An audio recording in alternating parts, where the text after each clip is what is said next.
I'm looking out my window at the rain laying on the ground, and seeing my reflection, I just stop to wonder why my life feels so great.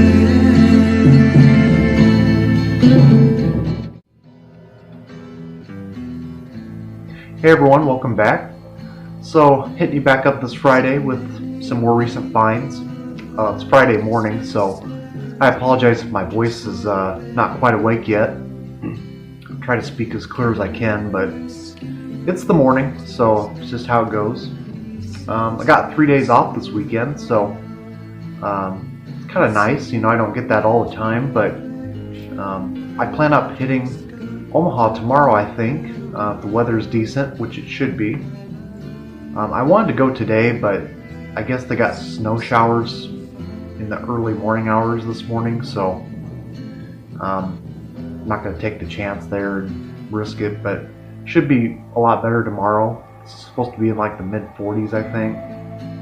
So, yeah, we've been getting hit by a lot of snow and ice recently, so yeah, so I plan to hit up a couple shops tomorrow, so yeah, anyways, that's what's going on. And so I'm going to share some 4 records here that I've gotten since my last visit. It's kind of a diverse mixed bag of things, so let's see how it goes. So starting with this one, this is a US band that I picked up on, and I've been after a copy for a long time, I guess. Seems like promo copies are cheaper for some reason, and that's what I picked up on finally, and it's been on my want list for quite some time, like I said. It's kind of a tough one to get into at first because of how you know, how it comes off initially. You know, it looks like something that could be like really good, but when you start to listen to it, it's like it's not something to take too seriously in the genre. And this is a band called Rainbow. I think they're based out of California area, and they have an album called After the Storm. And I mean, just look at these guys. You know, so typical of the 60s to look like this. But, and of course, Cosmic Vinyl probably loves this guy with the fro there. He'll pick up anything with a guy that has a fro on it. Yeah, and he's I mean, these guys look like the real deal, right? I mean, he's got like the medallion and the chest hair, while this guy's like rocking an afro and this, he's like wearing a rug on his shoulders. No, but you know, so the overall impression, you know, looking at this cover, kind of comes off like, you know, it could be something maybe cash-in wise, or, you know, might be something more serious. And it definitely feels more like a exploito kind of cash-in sort of record, actually. Looking at this image, you know, and it's on the GMP Crescendo label, which gave us, like, you know, The Seeds, the Fire Escape, among other artists. Yeah, and they just show their girlfriends on the cover, you know, so hippie-like, you know, everything that's going on in this cover. And the music's about the same. You know, it opens up with them like having this party in the background, going Happy New Year, Happy Easter. You know, so you will expect a lot of humorous stuff thrown in. Very typical of Psych Records to do that. They got tracks like, you know, there are some legitimately good tracks on here. Love Illusions. My favorite's probably 4-Leaf Clover, which kind of brings to mind Tommy James and the Shondells a little bit, using the over and over line. But they actually do like a sort of rip-off of Fever Tree's San Francisco Girls with Milk and Honey Lovin'. You know, they take that Milk and Honey line and just sort of like, you know, recreate that line into a song. And it's pretty much based off San Francisco Girls. So it's a white label promo. As far as like other tracks, side 2 kind of lingers a little bit.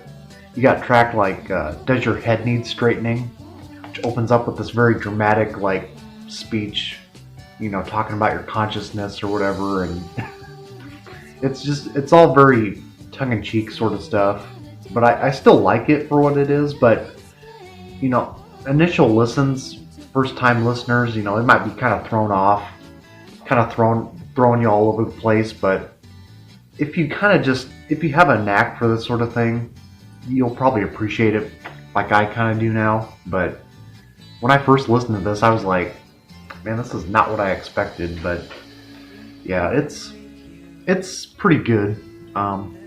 If you like those sort of quirky sort of psych records, it's not really garage based, I would say, but it's definitely very hippie Latin pop and some nice fuzz moments. Not a whole lot of fuzz guitar, but there are some moments here that kind of rock out.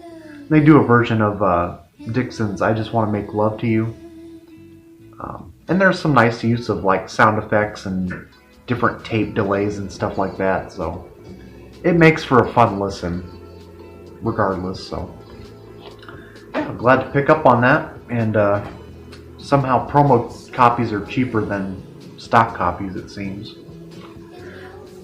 Here's one that might surprise some of you, maybe. I don't know. It's one I've been wanting for a long time.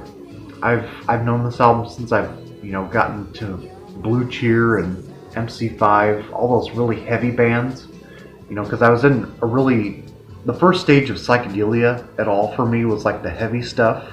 That's kind of what I gravitated towards, and this is one that always stuck in my head, and I always wanted to find. And as I've gotten older, kind of had my limit with this sort of style of music as well, because this one's very blues rock based. So, and I'll explain once I show it, but this is Aum, or AUM, their album Blues Vibes, and it's on the Sire label.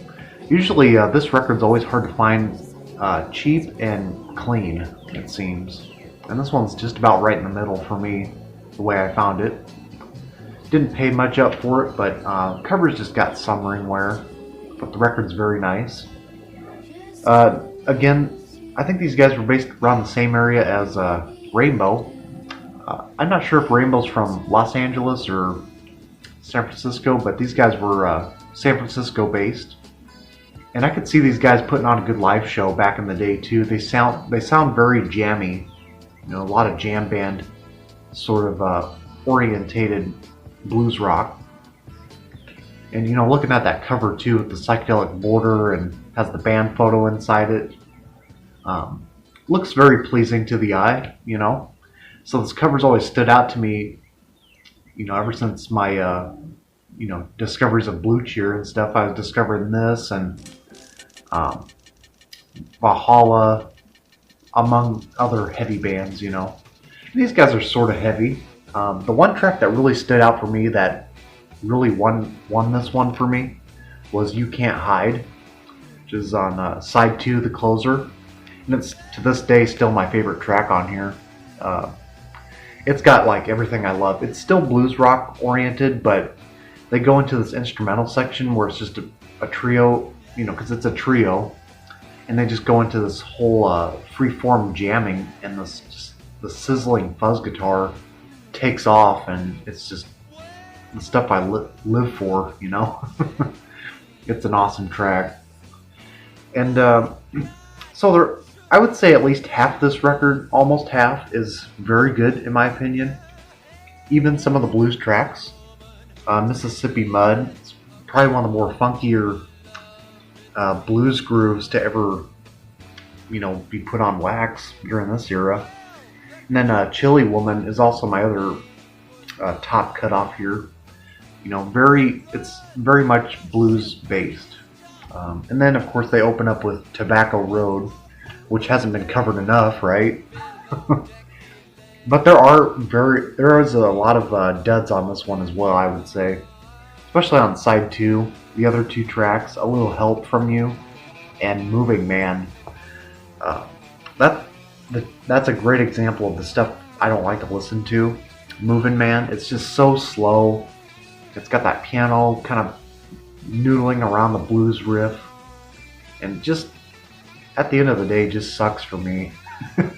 It's just so slow and dull, in my opinion. But some people love this stuff. They are very good at what they do. And as far as acid-soaked blues rock from San Francisco, this is a pretty good one for what it is. So I do enjoy a good portion of this regardless, but a couple of those tracks I like to skip. And, You Can't Hide is the highlight for me. So if you want to check that track out, it should give you a good impression of what this one's about. It's on a white label Sire. Some pink and blue on there. Purple and blue. Alright. And I got that one off eBay, and I got the other one on Discogs, Rainbow. This is a Discogs purchase as well. So, very slowly catching up on my krautrock collection, or otherwise known as German space prog rock, whatever you want to call it. It all kind of blends together, and very pleased to own a copy, an original, or at least an early pressing of this album on Brain Records, on the Brain label. And I finally picked up on Kangaroo, Guru Guru's Kangaroo album. This is probably my favorite of theirs. It's on the Brain label. It's a laminated cover. Cover's not in the greatest shape, but it's, like a lot of these laminated covers, they're not the best quality, but made in Germany. I believe this is the drummer of the band. That has a gatefold. Very cool gatefold there. You can see a UFO in the corner there. UFO poster. So this is the first Guru album that I own. It's hard to say that word in the morning. I'll just say Guru. So yeah, they're based out of Germany, of course, and I would say that as far as their albums go, this is probably the most accessible one for me. It's always been my favorite, my go-to album of theirs. It's very, I guess, listenable, the most listenable one, but it's also got a mixed bag of free-form improv going on with a lot of electronic noodling and phasing effects.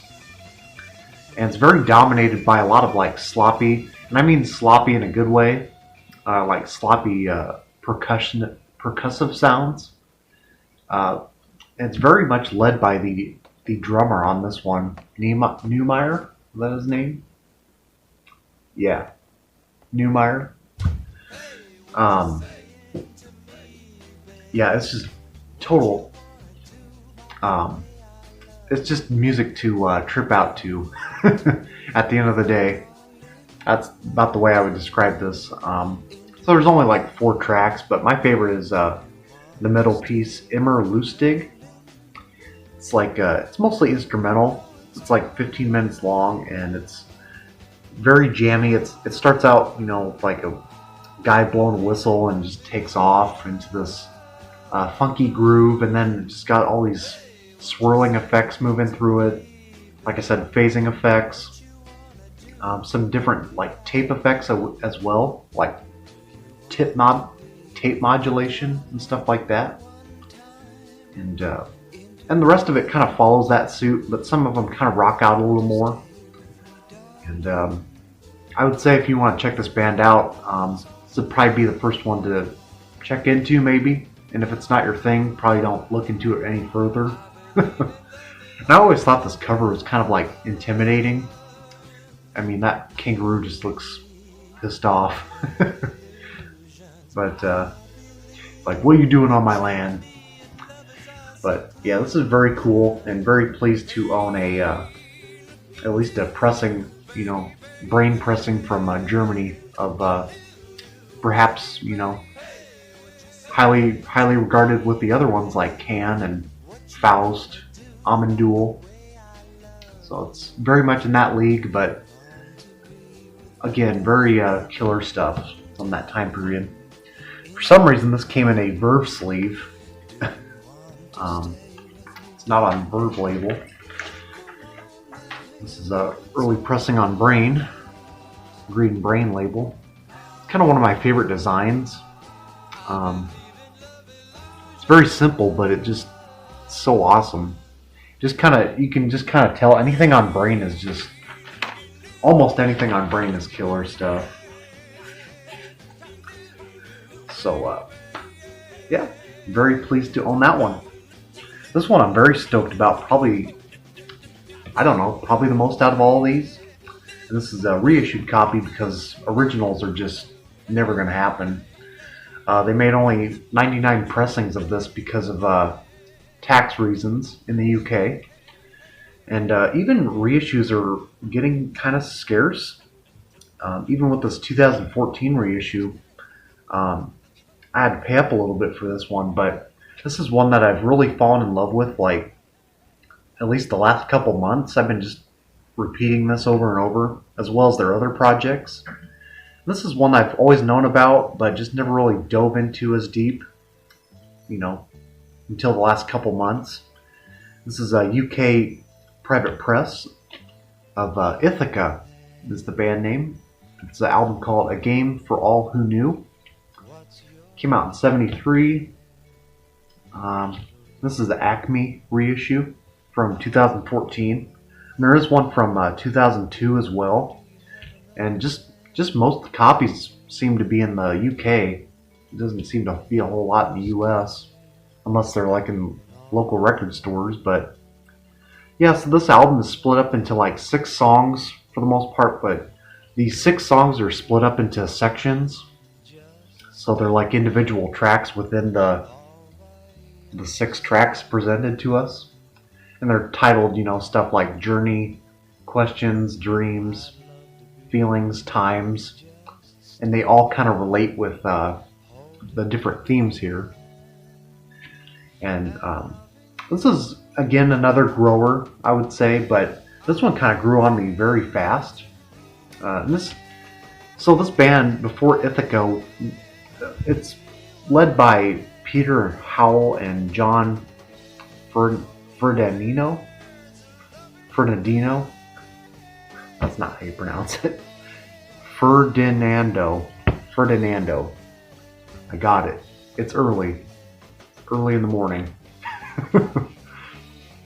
Anyways, this is a trio, but it started with those 2 guys, Peter and John, and they did Alice Through the Looking Glass. Cannot talk today. Alice Through the Looking Glass, and they did an album called Agincourt, Fly Away, which came out in like 71 maybe, or 72. I can't remember. Anyways, it was an album cover with them, like all 3 of them like walking down a path, and it says Agincourt and Fly Away. This is the next one that came after, and I think it's their last project. I think they had one before this called Friends, which I hadn't heard yet. And a lot of people seem to resonate with Agincourt more than this one. But this might actually be my favorite of their projects. And it also features a female vocalist who just provides the voice. Lee Menalos? I cannot pronounce these names this morning. Yeah, they do like different types of instruments. Like there's a lot of like tape effects again, like the Guru album, and some flute and some recorder and auto harp and stuff like that. It's very much psychedelic folk based, but it's got this kind of progressive element that keeps the tracks running, so it's kind of makes it feel kind of progressive in a way. It's very dreamy. It's got this very hazy atmosphere to it. And it sounds very homemade, the production sound, which gives it a very unique quality about it. And some moments are really reminiscent of like early Pink Floyd, including my favorite track off here, which is included in Times, last track on side 1, 7 Seasons. It's got this really hazy kind of downer vocals, like a lot like Syd Barrett, but the organ sounds very reminiscent of like the More soundtrack by Pink Floyd, like Cirrus Minor. It's kind of very similar to that track, which I love. I love that track. So, yeah, just it's kind of one you just have to dive into and give it a listen. There's not a whole lot of rocking moments like on a gin court. On that one, there's a few more like fuzzy moments, but I mean, it's still kind of folk rock based. There is some percussion, upbeat, up tempo moments in this, but it's still very laced in that, kind of acid folk, with progressive leanings. So, I keep repeating myself. um, so yeah, it's like based around like 12-string guitars and stuff, and this is just beautiful work. For having pressed such 99 copies initially, this is just bound to be heard. So I highly recommend this one. Out of the four here, I think. I'm just loving this stuff lately. And I'll show the label. It does come with a lyric insert, which is nice. Wish it came with like some band photos, because there's some images of them online recording this stuff. It's on Acme. And there was a weird thing I noticed with this pressing when I flipped the record over on side 2. It does play through, but I noticed this little mark there. Can you see it? Really stands out in that, doesn't it? I don't know what that is. It does play through it and it doesn't make any noise, but just never seen that on a brand new pressing. Because I got this sealed up and discovered that once I flipped it over. I was like, really? What's that all about? So diving into some more folky territory right now, because I just picked up a reissue of it's a first time reissue of a lost folk classic, and I don't know when I'm getting it. I don't know if the copies have been made or anything, but 2020's got some cool looking reissues coming out. I think they're actually reissuing Federal Duck for the first time in March, so that's cool. It's just cool to know that some of those obscurities that need reissues are actually happening now, so should have happened a long time ago. As far as like one reissue I'd love to see come back, anytime soon, is Creation of Sunlight, because all we got is like the Void reissue from like 2002, and that's kind of getting pricey as well. So that'd be kind of nice to see come to light again. Otherwise, that's all I got today. So I hope you guys enjoyed. Check this amazing music out, and especially Ithaca. It's one I've been repeating a lot lately. So yeah, hope to make the stop in Omaha tomorrow and see what we pick up there. Otherwise, that's it. So I'll let you guys go and catch you soon.